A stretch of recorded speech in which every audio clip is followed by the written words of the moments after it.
It's on. It's a going. Keep an eye on it. All right. Okay, now we get to start with 19. And make a picture. We already did at least one verse in 19, but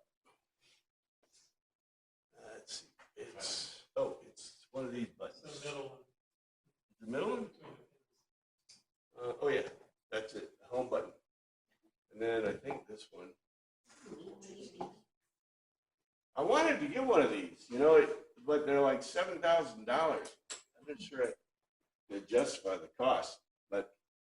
What would you do with it in your house? Well,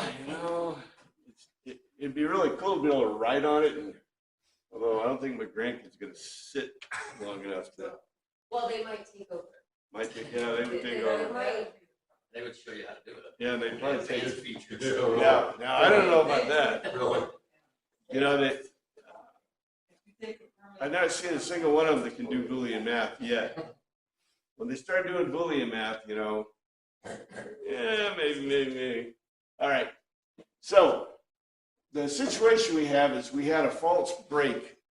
It's okay break, but it's a false break between 18 and 19 because 19 continues on with the trial of Christ. They sent Christ to Pilate, and so we had Pilate, and I left the first verse on here from 19. It says, accordingly, at that time, Pilate took hold of Jesus and whipped with a mastigus strapped to a polar frame. That is, Christ was strapped to a polar frame. And I showed you pictures of the mastigus and the whole 9 yards. This is not my opinion. I think this is obvious from the Greek that Pilate was really trying to get rid of Jesus. In other words, he's trying to get Jesus back to the people. He had said, "You are the King of the Jews." He had made a comment. We're going to have more of that. But Pilate is very concerned for multiple reasons. And it is too easy. It is really too easy, in my opinion. The Chosen doesn't help us, although I like the Chosen a lot, but it doesn't help us because it gives us the impression that the Greeks and the Romans are disingenuous in their belief about God or their gods, right? Which I think is totally foolish. We have this view from the atheistic and secular base that comes out of Gnosticism, and it's a modern idea. We have actually people who don't believe in God, which is not true in 90% of humanity, or 99% of humanity. If you look back, they tried Socrates. You remember why they tried Socrates? They said Socrates was making the people believe in gods, not continue their belief in the gods. And Socrates' defense was, my actions make people believe even stronger in the gods. A person who didn't believe in the gods would never have said that. And I think Pilate was a very devout, I think all the Romans, all the Greeks in this period were very devout. And you can go this, and you take this back to why they were so devout. They believed in the fate of the gods. In other words, they believed that humans were fated, and there wasn't much hope for you, right? Or the gods. The gods were fated, humanity was fated. What else can you do? You must believe because there is no other hope. And we're slowly moving out of that into Mysterion. In Mysterion, you have choice.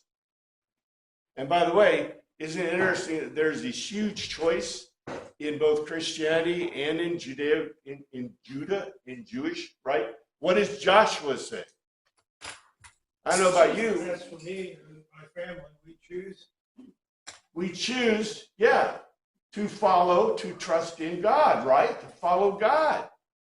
And it's not a question of belief. This is what really gets me about our modern view. Joshua didn't believe in God. He knew God. Pilate and the others, they don't just believe in God. Their every action, everything they do is focused to God. So we want to think that Pilate is disingenuous. I don't think he is. Yes, sir. I was just gonna say, in the Old Testament, they always said, and the God of Jacob, and the God of, or your God. They never said my God a lot of times. It was always the God of Abraham, the God of Jacob, Yeah. whichever. Well, because that's real, right? And by the way, that is also an indicator of lack of literacy. It's an indicator of lack of literacy, and we know that it wasn't written until Moses, right? So all the previous guys before Moses, the way that you express, remember I told you, if you have no word for bear, right? If you don't have a written word for bear, I tell you the word bear, but when you hear bear, all right, you're probably thinking B-E-A-R. You could be thinking B-A-R-E. You could think bear, B-E, what's the other one? Where you're bearing a load. There's all kinds of bears in English because we're mixed with French. But when I tell you that we're going to bear, right, a bear, you think of the word B-E-A-R.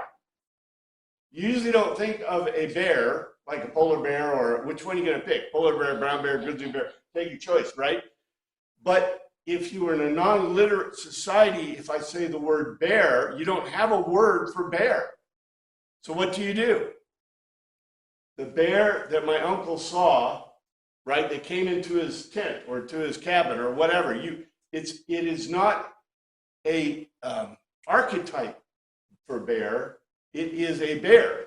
So when I say the God of Jacob and Abraham and whatever, that is an indicator of non-literacy, because it is calling the fact, it is expressing the fact that the God was the God of these people, and that they did what? They saw him or interacted with him, right?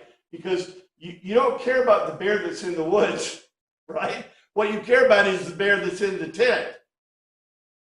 The one that the uncle saw back, 50 years ago, right? Yeah, many moons ago, my uncle saw the bear, right? The bear my uncle saw.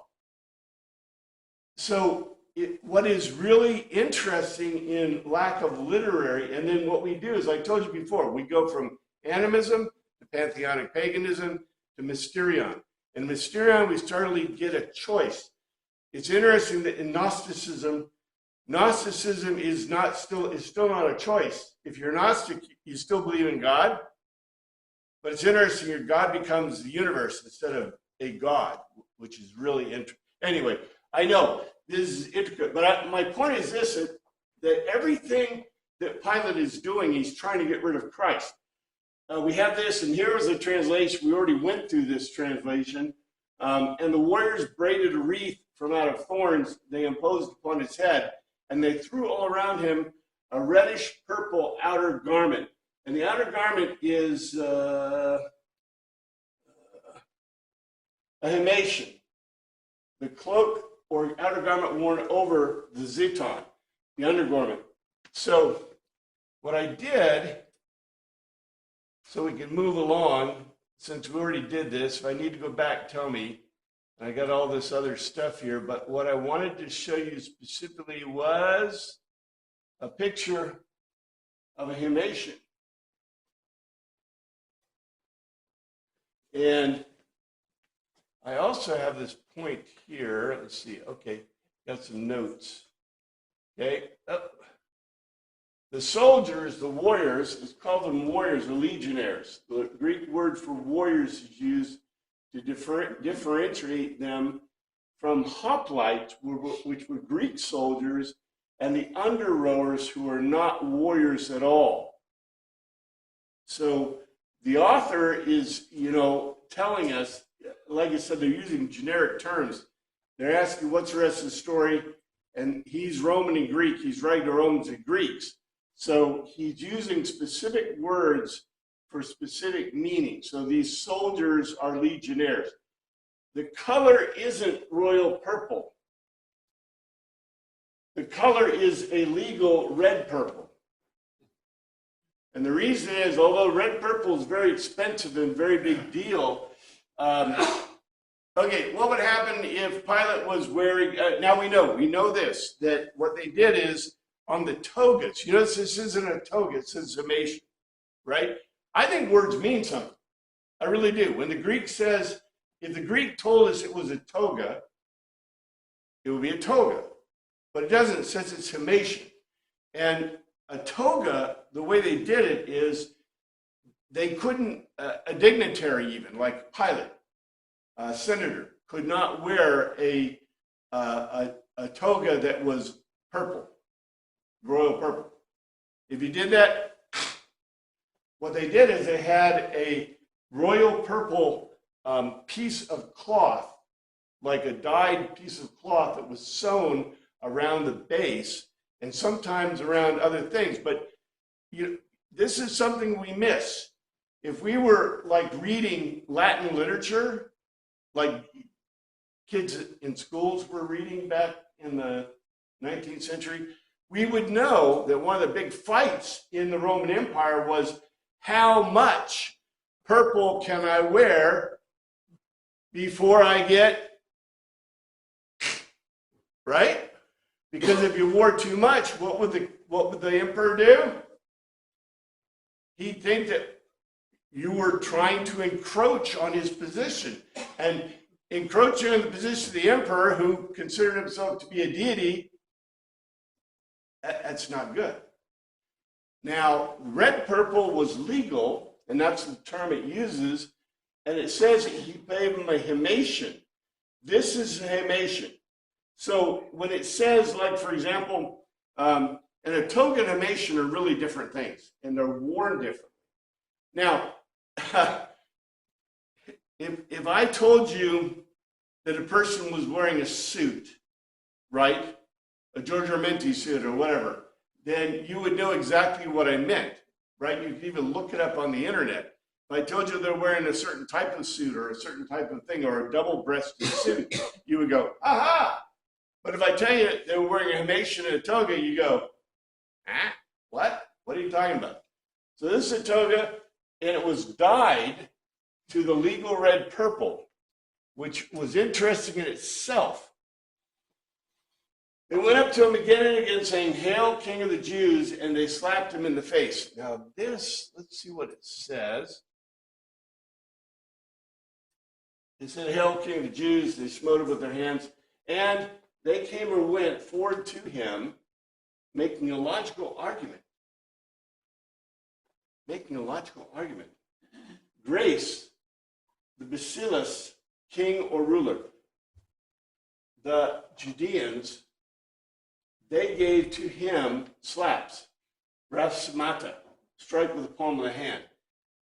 Okay, there's a lot in here that is really interesting. You notice you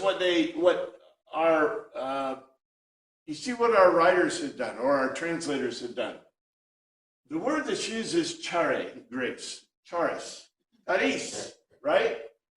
Charis is like ciao. It's a word of greeting. If I write that they said, "Hail, King of the Jews," that sure is different than if they say, "Grace to the basileus, the king or ruler of the Judeans." Wow. Grace. Grace. What are they doing? What kind of footing are they greeting Christ as?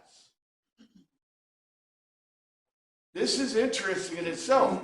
Remember I told you, Pilate was worried that Jesus could be a king, right? Jesus claimed to be a king. He said, "Ego imi," a king. Do you say charis to a king? I don't know, it's a little informal, I guess, is what you're saying. Yeah. Remember I told you, if a rich person is coming down the street in Greece, right? If the rich person says charis to you, a poor person, or to a slave, what did they just do? Made you at their level. They put you at their level. The soldiers are putting Jesus at their level. This is a negative statement in the sense that they are claiming as legionnaires to be the equal to the deity or to the person that claims to be king, right? But this is not unusual in Roman thought, right? And it's not unusual in Greek thought either. If you don't speak Greek, you're a barbaros, you're a barbarian, right? It also sounds mocking. I'm looking at the Greek word here because it also means like rejoice, rejoicing, be cheerful, be well. So it's like, they're torturing him or whatever, and they're like, be well, rejoice, be cheerful. Yeah, well, this is grace. Yeah. This is the word we use for grace. It's interesting, though. My constant worry is that we turn words into magic words, right? Charis is a great Greek word, and I love it. I think it's a wonderful Greek word. But if you turn it into a magic word, right, it's grace. But yet grace is being used as a mocking tone, which is why our translator can't do that. Our translators have to make it something else, which is incorrect. So it's not magic. The graciousness of God that leads to salvation, the word itself is not magic. You see what I'm saying? It is the graciousness of God himself, his actions. But, we in English, every time you see the word grace, right, what do you think? It's become something that stands in place of something else, where it's not found in the New Testament quite that way. I'm not trying to be negative about that. I'm just saying I think we need to be cautious. It's just like, belief and faith, which in Greek are to be convinced and having been convinced. If you like I said, the biggest problem that we've had in Christianity, I think, is that people believe they don't have enough belief. But if I'm convinced, I'm convinced. It's an on-off switch. Yeah, exactly. See, if it's an on-off switch, you can tell your children, right? If they are convinced, it's on. You're convinced. Now, what is it going to take you to become unconvinced, right? I think it's really difficult for people to be unconvinced once they're convinced. But if you you don't have enough belief, right? If you have enough belief, you can move mountains. No, if you're convinced, if you're convinced, what are you going to do to move the mountain? I'll get a wheelbarrow and a shovel and I'll move the mountain, right? It doesn't have to be by a miracle. It can be by human action. It can be by your action and your desire to do what you think you need to do. If you're convinced you need to move the mountain for God, then you better move the mountain. It's kind of like Noah and the ark. God went to Noah and said, hey, build the ark. What Noah did? He went to Home Depot and he built the ark. So, if he had not built the ark, if he had gone, okay, God, that's a great idea. I'll think about that, right? Let me start the plan. And then 100 years later, oh, the flood. Oh, no, right?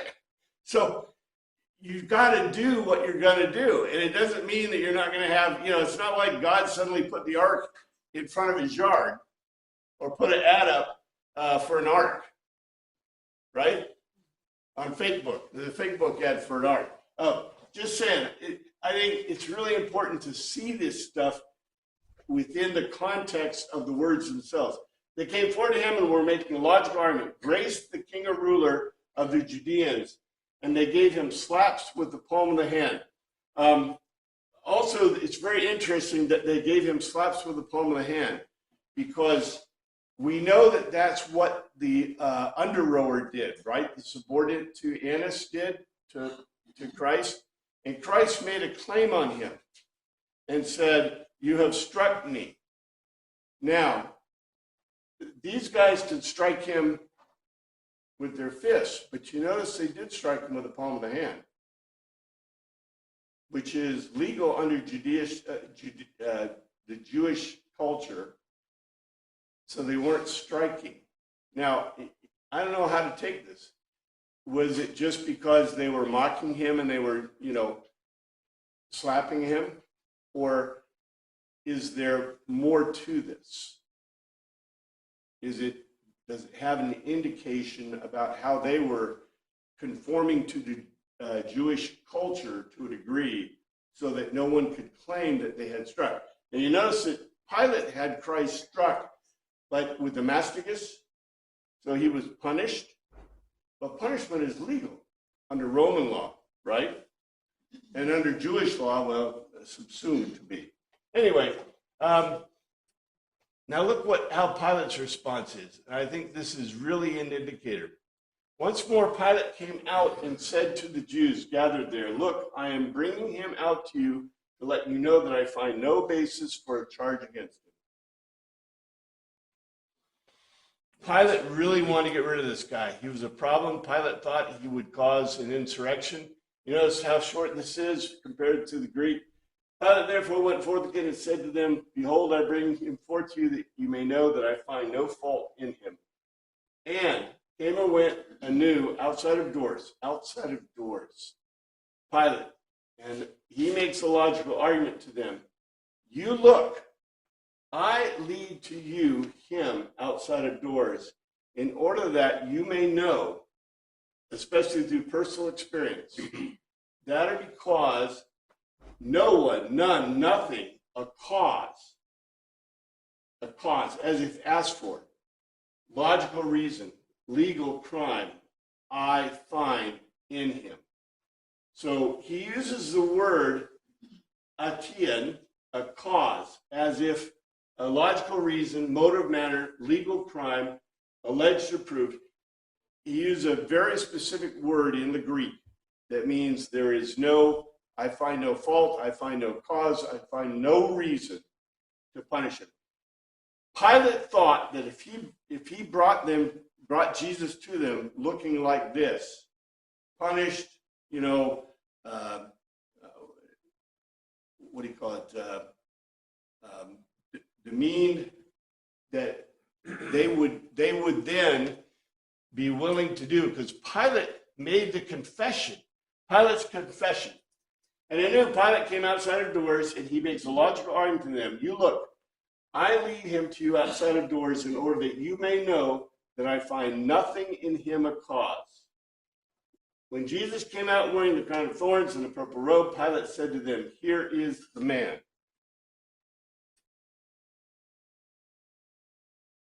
Then came Jesus forth wearing the crown of thorns and the purple robe, and Pilate said to him, behold the man. He came out, certainly accordingly to Jesus, outside of doors, he bearing as a habit the acanthion, made of thorns, a wreath, a garland. This word that was chosen, Stephanon compared to diadema. Diadema, you can guess what a diadem is, right? It's a royal crown. The word used here, the wreath, is a garland awarded to a victor in the ancient athletic games, like the Greek Olympics. A crown of victory. So they put a crown of thorns on Jesus and a purple-red robe, mation. What does that sound like to you?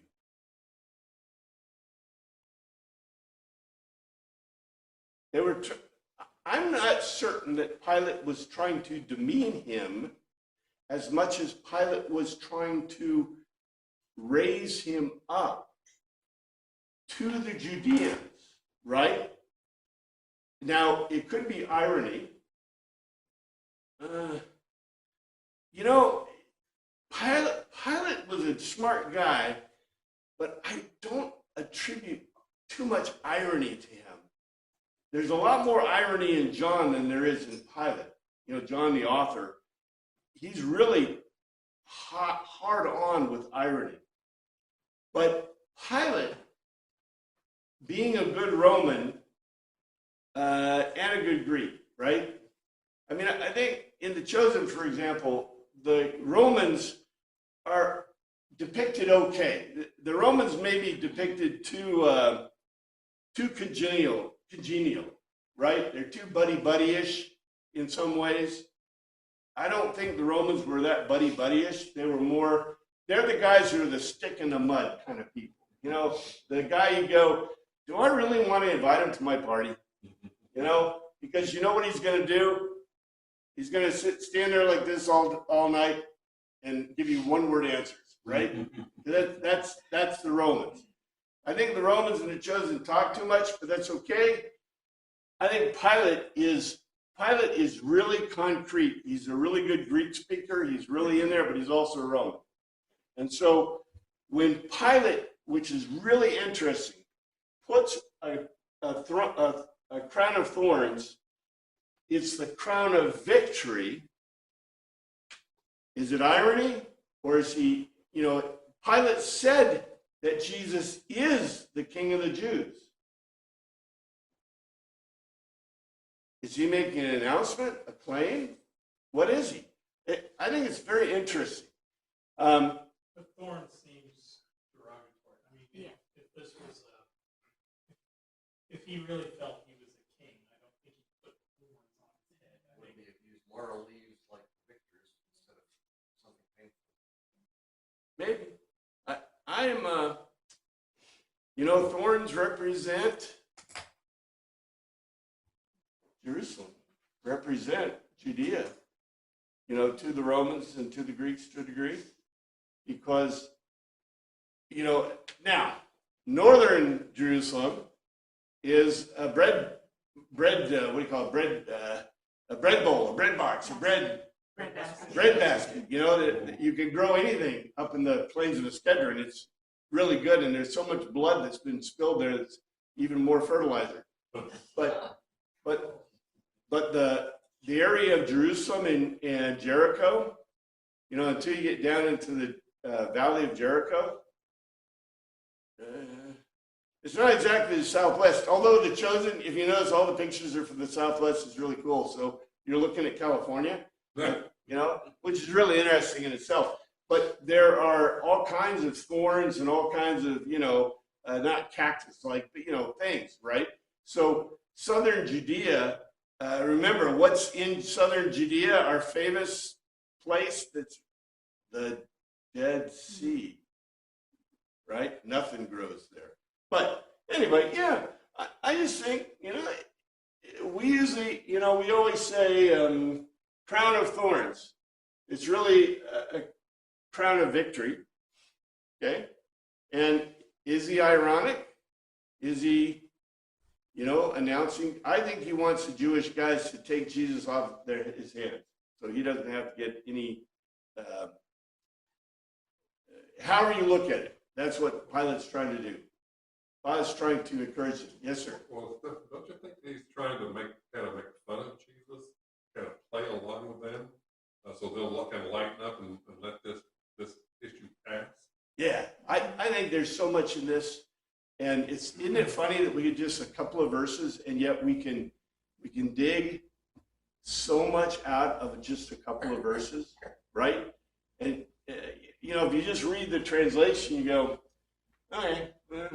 But if you start looking at what the Greek actually says, you go, even the fact that it brings this up, I think is good. And the Greeks are into irony. So yes, sir. I think Pilate was trying to raise a level of empathy in the crowd. I think so too. I like that. Yeah, I wish I thought of that word before you did. That's exactly right. He's trying to build empathy. Yes, sir. In the other books, they talk about Pilate's wife and so forth, kind of being warned in a dream.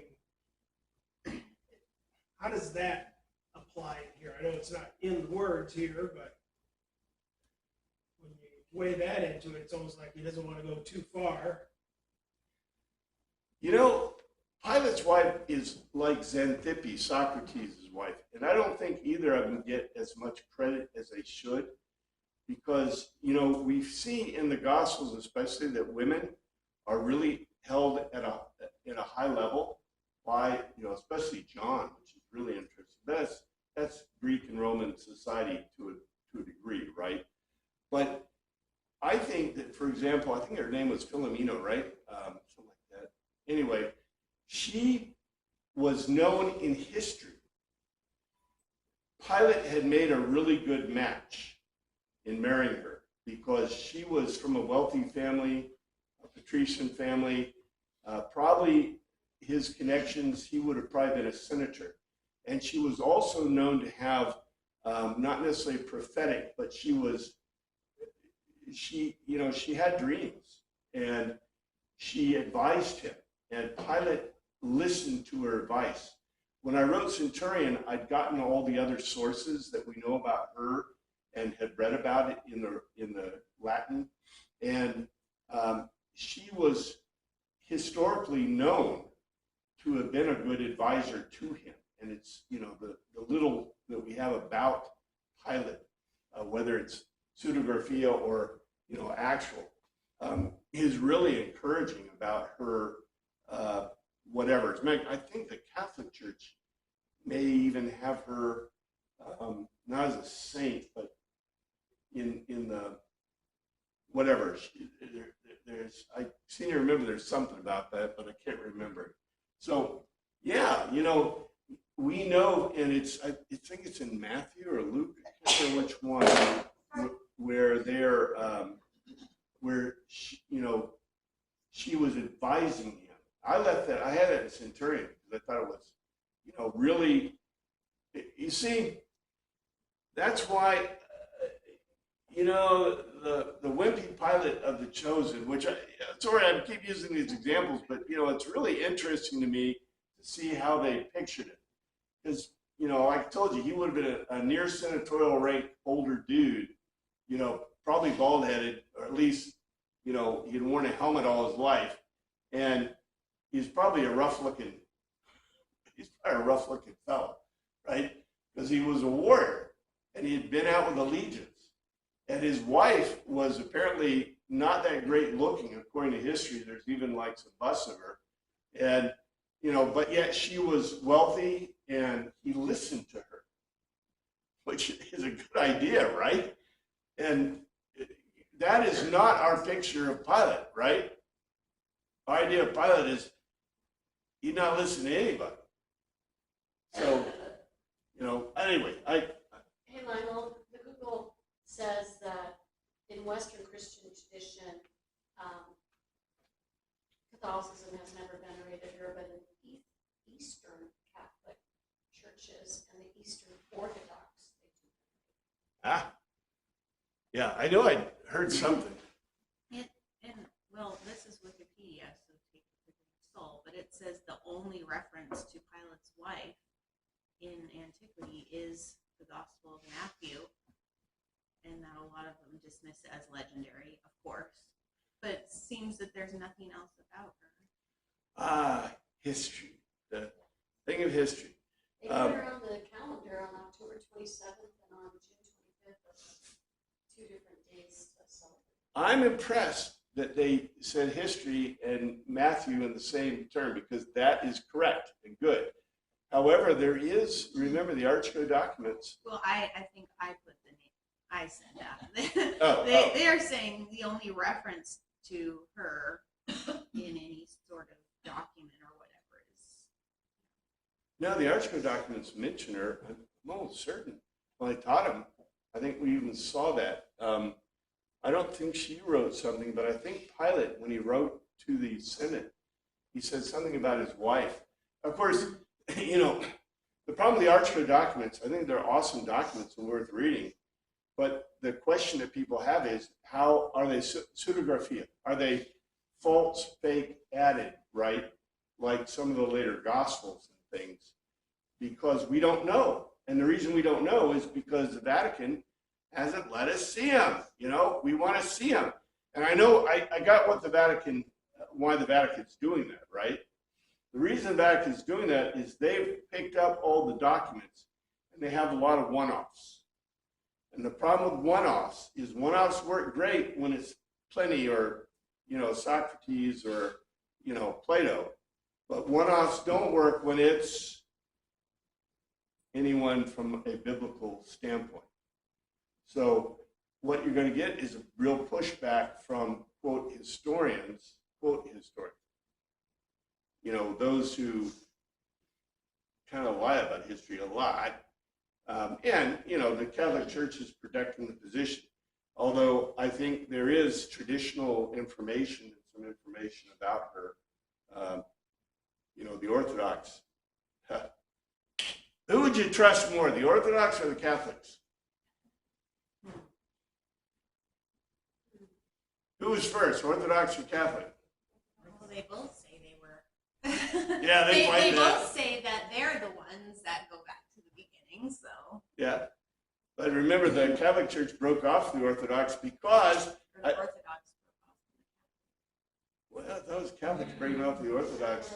I mean, that's a fight. Skip ahead. What? Skip ahead, brother. Ah, it's interesting, it's history, right? All right. As soon as the chief priests and officials saw him, they shouted, "Crucify, crucify." But Pilate answered, "You take him away and crucify him. As for me, I find no basis for a charge against him." That's the translation. And of course, this is a really long piece. When the chief priests, therefore, and officers saw him, they cried out, saying, "Crucify him, crucify him." Pilate said, "Take ye him and crucify him, for I find no fault in him." At which two certainly clearly saw him, the chief priests. This is an irony. I told you, John is really into irony. How many chief priests are there? One. They use the word chief priest, so it's plural in Greek. And the underoars, they cried out with a loud screaming or shrieking, especially inarticulate, unintelligible sounds, shout with a loud, important cry. This is also the same kind of cry that Jesus made to get Lazarus to come, but he was by himself. They make a logical argument. You fence with stakes. Staroson. You fence with stakes. That's the direct translation. It's a Greek word. The Romans have their own word, but this word, you fence with stakes. He makes a logical argument to them, the Pilate. You take hold of, you labate, you take hold of. This is a word that for some reason we like to translate into receive, but it means literally you take hold of him, you, and you fence with stakes. I, assigning a reason, no or not, find in him a cause. That's that logical reason, legal crime or cause. Now, you know, this is definitely an irony. Accordingly, at which two of the chief priests and the underoars, Samaritan saw him, they cried out with a loud screaming or shrieking. They make a logical argument, you fence with stakes, you fence with stakes. Pilate makes a logical argument to them, you take hold of him, and you fence with stakes. A sign reason I find into him no cause. Why is this an irony? They've killed a number of people, so why can't they kill Christ? But they're not allowed to. They're not allowed to. Yeah. Pilate says, you do it. They dare. Exactly. Do you see how Roman this is? I mean, it's an irony. It is an irony, but it's so Roman. It's so Roman. Okay, you do it, right? The implicit threat is if you do, you're done, right? It is beautiful. So you see what Pilate did? Pilate takes him, has him beaten, has him demeaned, puts a thing on, ropes him like a king as much as he can, brings him out to the people. And the people are still crying for his blood. You know, you see Pilate's like, I'm trying everything, right? And they're screaming, and he goes, okay, you do it. Knowing that they won't, right? And so Pilate's wanting them to go, okay, we'll right? But to his point, so the Jews did stone people. So there was, so I don't necessarily understand how they would make a distinction because that's going to kill them. Yeah, I don't understand that either. How they almost stoned Jesus earlier, and they stoned Stephen, and they were going to stone the lady caught in adultery if that was a real incident. Like it seems to show that they did that. So I'm kind of confused. I think crucifixion is so public. Well, but from a murder standpoint, I mean, if you Yeah, they on want to stone be sure that Jesus. nobody ever claims to be the Son of God again. So So they were looking for that form of death? I think so. Mm. Well, and I think you got, okay. If I tell you that you can't have guns, who's going to have guns? Only the criminals. Only the powerful. If I really think it's funny that everybody is looking for, what do you call it, where you keep someone from, you go to the police and say, Oh, restraining order. restraining orders. How many restraining orders kept a criminal from doing a crime or harming someone? Zero. That you can have all the restraining orders in the world and they'll never do anything, because what do you have to have behind the restraining order? Threat of some kind. Real protection. Real protection, exactly, real protection. So if you don't have a police officer with you in your restraining order, it's worthless. They're going to kill you. You're dead, okay? So I think what we have in this situation is, look, the Roman legions are Roman legions, but are the Roman legions a police force? Mm-mm. Are there any police forces? Mm-mm. No. How does justice get done in the world in these days? Yeah, pretty much. If you steal, like, a kid that steals the food in the marketplace, somebody beats him. The Greeks sexually abuse people, and that's why they have those signs on the thing that warn people they will be sexually abused if they steal or do whatever. In general, if you murder or harm a person, you could be put to death. Now, you notice people get all outraged, especially when there's an official threat, right? So Annas has his under-rower slap Jesus, and Jesus claims that he was being struck. Obviously, from the text, when Annas was said to have struck Jesus, what did he do? He sent him right away to Caiaphas, because you want to get rid of the witnesses, right? You can't, it's one thing to harm someone, like, okay, we're going to stone you. And the Romans come and say, well, looks like somebody got stoned today. Who did this? And everybody I don't know. That's kind of what Google says, that the Romans let mob violence happen. They let the stoning happen as long as it didn't threaten their political power. Yep. And they just turned the blind eye to it. Well, But a legal proceeding like they did with Jesus, they had to follow it to their Roman. right. Once you bring it into law, like I said, once Annas is holding court, right? An official court. And Jesus claims that he was struck. What just happened? Boy, that could really get into a brouhaha. So go to Caiaphas and talk to him, right? Maybe Caiaphas had less of a temper or was smarter. I don't know. There's a bunch of high priests. We don't even know how many, right?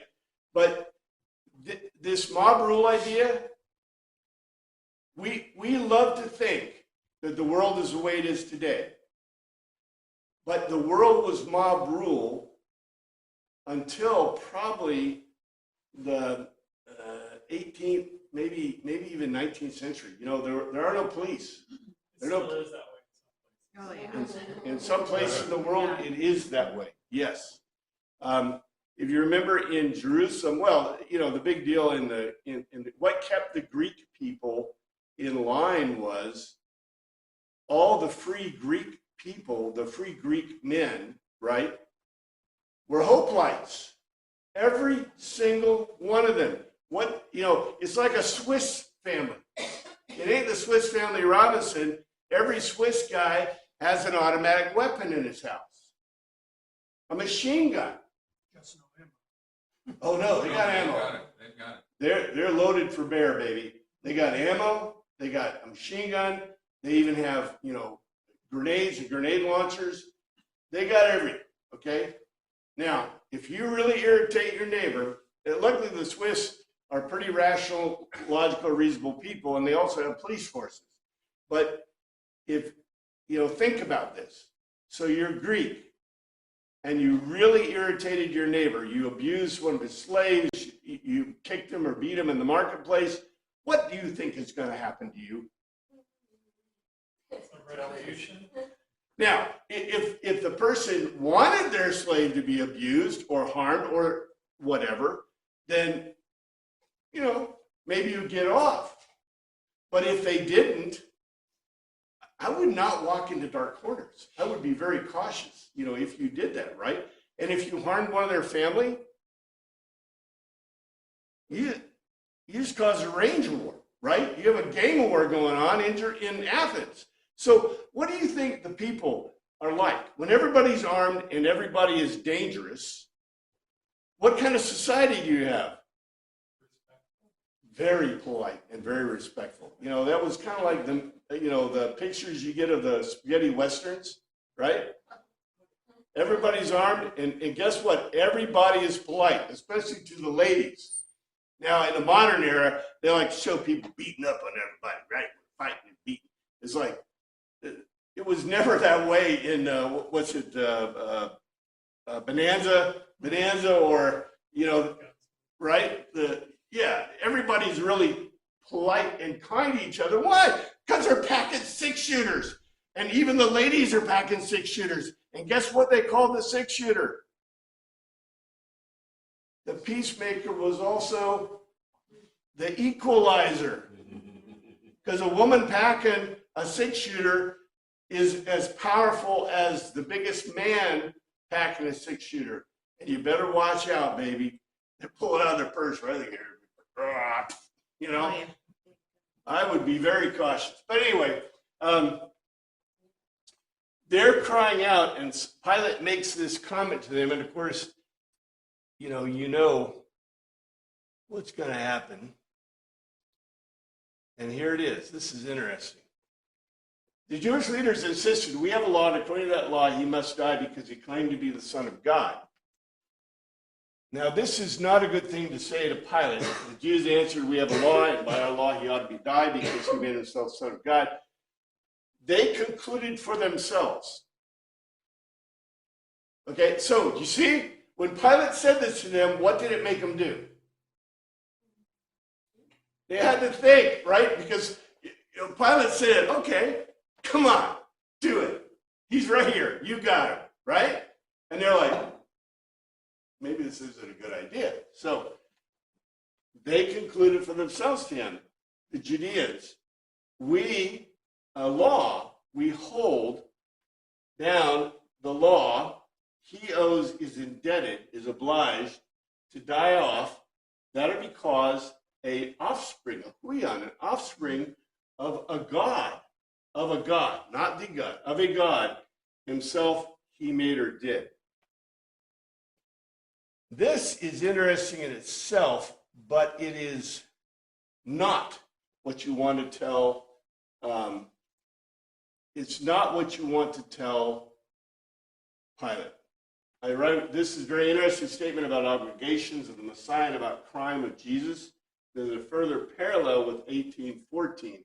But it was Caiaphas, he having consulted together with the Judeans, that it bears together one man die off in behalf of the people. So remember, that prediction that Caiaphas had made. It was a prophecy that Caiaphas had made. And this is a direct, John is basically giving us some direct parallel to that. But look what it says. If you're with Pilate, do not tell him that the guy that he's got, that he just beat, and he's beat and demeaned and everything else, is a son of God. Because, when Pilate heard this, he was even more afraid. Why would he even be even more afraid? Well, the Romans, don't they believe that the gods walked among them every now and then? Like, God, Jupiter and whatever. So, let's say Jesus was one of his gods, demigods walking around on earth. Is that? Well, even worse. What was the claim of the emperors? They were God. They were gods. gods. So Jesus, it appears that they're saying Jesus claimed to be equal with Caesar. And there's witnesses, there's a crowd of witnesses in the gathering that could potentially report back to Rome So Pilate's hands now are tied. He's got to do something. I think that is not a bad figure. However, I think that Pilate believes and knows he controls what the Senate is going to get. He's going to have to write a letter, probably in Greek or maybe in Latin, who knows, to the Senate and explain to the Senate what he did if this gets out, right? Yeah. But he doesn't think that barbarians who barely speak Greek properly or who are Hebrews, right, the Judeans, he doesn't think they can really have any real, I don't think he has. We're going to see this. I think what Pilate was really afraid about, Pilate concluded for himself logically that Jesus was the king of the Judeans. I think he believes that firmly. When the Judeans themselves tell Pilate that this guy claimed to be a son of a god, what did that just do for Pilate? Lock that thought in. Pilate's concluded he's a king. If he also concludes to be the son of a deity, and Jesus didn't say it, who said it? They said it, right? Now, they think that they're making a claim that's negative, and you may be right, you know.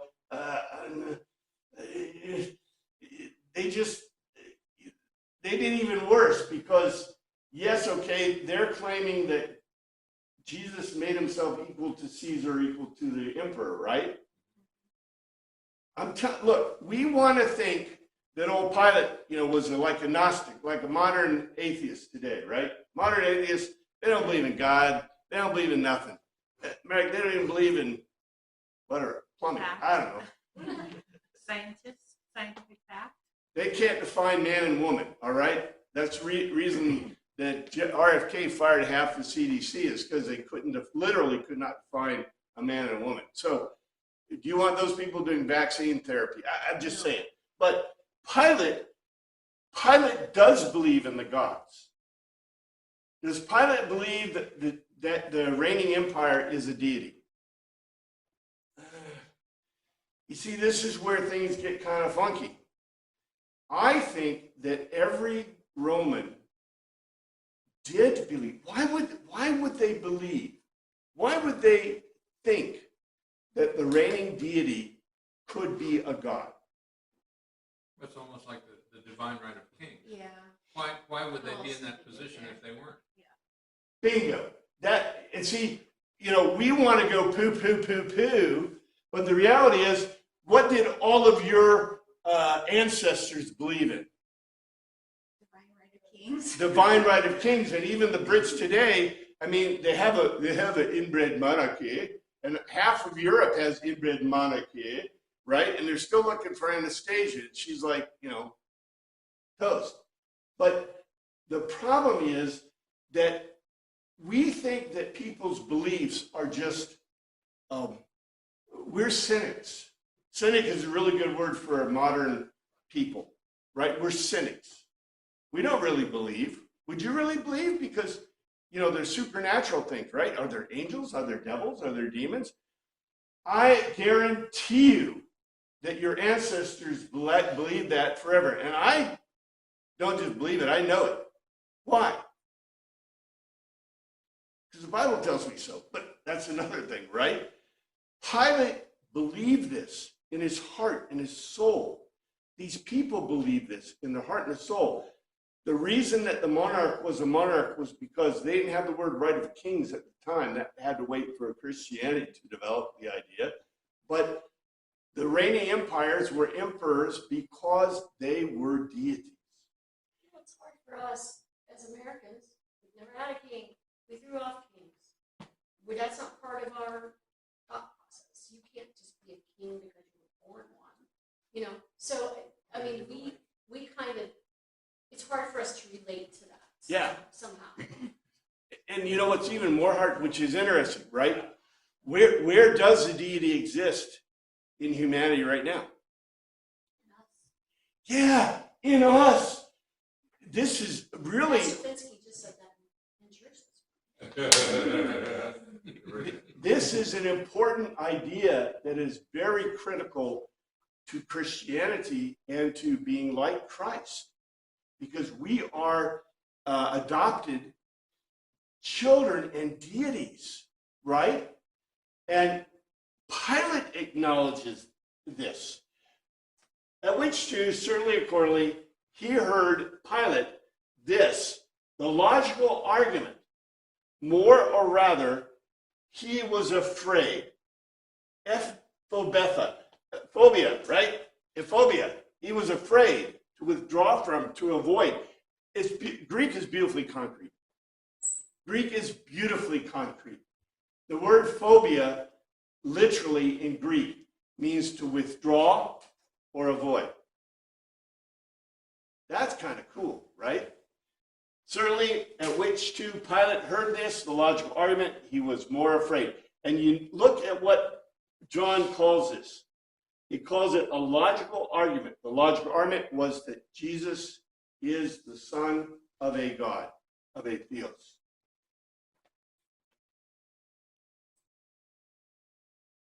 And so here's my comment, although I pretty much said it. I think it's very clear that what spooked Pilate was the statement that Jesus had made himself an offspring of God. Remember that? That Jesus said that? Pilate doesn't care about the Jewish law. He doesn't. He does care about the Roman law. Rome is a long ways off. Pilate is like 99% of the people of his age and time, highly religious, wishing to know the world. The wonder to him is that Jesus is Jesus, and thus Pilate's reaction. This is, I really wish someone would do this. I don't know how the Chosen is going to do it. It's going to be very interesting to see with their wimpy Pilate. But,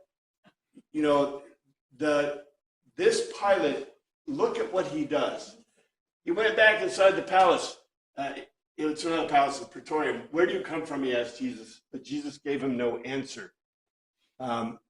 This is a Greek issue, a Greek problem, a Roman problem right there. He went again to the judgment hall and said to Jesus, whence art thou? But Jesus gave no answer. And he came into the praetorium, Palin, anew, and he makes a logical argument to Jesus. From where are you? From where are you? But Jesus concluded for himself, no or not, to give an answer to him. He did not answer him. And he came anew into the praetorium, or governor's courtroom, and he makes a logical argument to Jesus, from where are you? But Jesus, to conclude for himself, did not give to him. So Jesus did not make a conclusion.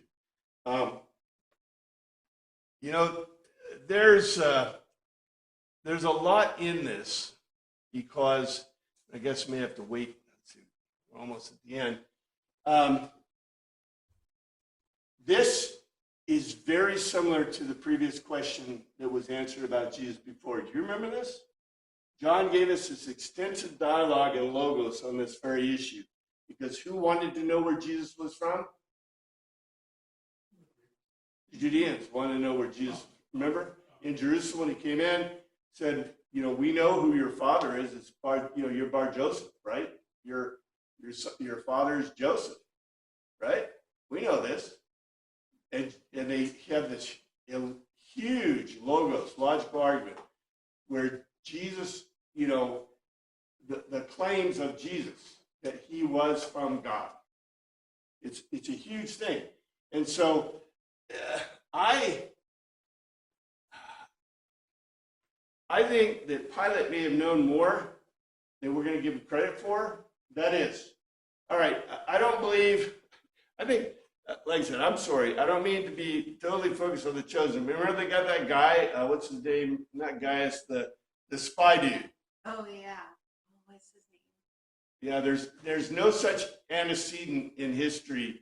The Romans did not have, they didn't have, look, every emperor had his secret police, but they didn't name them or let anybody know who they were. The secret police were like ninja kind of guys, right? And by the way, the founding fathers of our nation knew all about secret police forces. because every monarch had them. They used them to wipe people, do all kinds of things. Right? The one that's even closest is the Three Musketeers. Remember the Three Musketeers? That was an armed secret police force. And if you remember, the Cardinal Richelieu had his own secret police force, and the king had his, that was the Musketeers, right? And what did they do? They constantly fought, which is one of the ways you bring out the secret police forces. And you see this in not so much books, but historically. You'll see this internecine fighting between the armed secret police forces of the monarchs. So anyway, we'll go a little bit more into this because I've got some interesting points to this. This in itself, I think, we'll stop here. But think about why Pilate knows where Jesus is from physically. He's not asking where you're from, like, are you from Nazareth, right? No. He's asking an entirely different question that's obvious from the writing. Anyway, thanks, Father, for your word. I pray you look after us this week. In your name we pray. Amen.